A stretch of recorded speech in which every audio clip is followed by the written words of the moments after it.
It's way too early, and especially given just that game and a half difference, to be pushing the panic button right now. At the same time, that's been one of the bugaboos for this Raptors team, Brian, is that they can't beat the elite teams. They're beating all the teams they're supposed to beat, but the Cavs, the Warriors, those kind of teams they can't beat.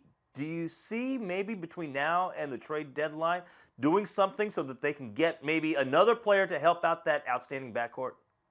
Cameron, you hit it on the head. You know, last season, they had that number 9 overall pick in the draft. We knew it was a lottery pick attached to the Knicks.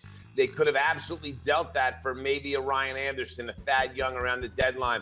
They decided not to do it. They used to pick on Jakob Poeltl, who is fine as a young player, but he's not helping you all that much this year.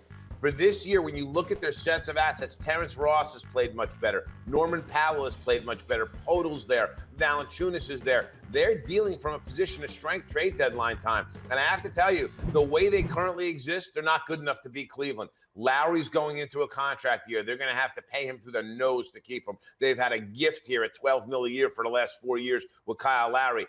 The time is now for the Raptors, because maybe they don't want to pay Lowry and he goes somewhere else. This era could end quickly. Now I think they will pay Lowry, but nonetheless, these opportunities that you have, ask the Oklahoma City Thunder how these opportunities go. These opportunities to advance to the finals and make some hay in the playoffs don't stay around forever. If you're Masai Ujiri, you must be aggressive at this deadline. You have to look at who's available, see what you could add. If the Atlanta Hawks are putting Paul Millsap out there, make sure you're at the front of the line, because for the Raptors, they need that kind of addition to this team if they're going to go out and have a chance to beat the Cavaliers in an Eastern Conference final. And that's what it's all about to the Raptors. So I do think you'll see a very active Masai Ujiri here at the trade deadline, and we will see the Raptors bring in somebody significant, assuming that significant player is available on the trade market, because that's been part of the issue for some of these teams that have wanted these types of players in recent years, Boston and Milwaukee. Those guys just aren't available. So if a guy like that's available, look for the Raptors to step up heavy, because I think Masai Ujiri understands